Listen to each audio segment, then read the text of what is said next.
As I promised আমি বাকি পার্টটা তোমাদের সাথে শেয়ার করছি এখন। এটা হচ্ছে আমার বিটিএস, মানে শ্যুটের আশেপাশে কি হয় সেটাও আমি তোমাদের সাথে শেয়ার করলাম। এই রিলটা তোমরা খুব তাড়াতাড়ি আমার শর্টসে দেখতে পাবে।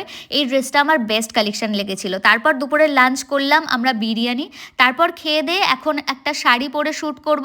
আর এই সোসাইটিটা এত সুন্দর, তোমাদের সাথে আর কী করে আমি শেয়ার করি, কতগুলো যে লোকেশন পেয়েছিলাম এখানে। আর এই শাড়িটা দেখো খুব সুন্দর, এটা কিন্তু রিসেপশন যারা ব্রাইড আছো তারাও নিতে পারো, কারণ শাড়িটায় খুব সুন্দর ওয়ার্ক ছিল।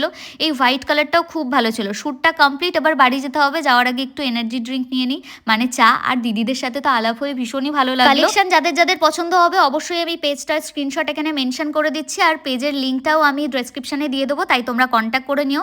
ওখান থেকে দিদিরা আমাদেরকে গাড়ি করে একদম মেট্রো স্টেশন পর্যন্ত ছেড়ে দিয়েছিল। তারপর আমরা মেট্রো ধরলাম, আর মেট্রো দেখে বুঝলাম যে না, শুধুমাত্র খালি খালি বনগা লোকালেরই দোষ হয়, মেট্রোও কিন্তু আজকাল কিছু কম যায় না।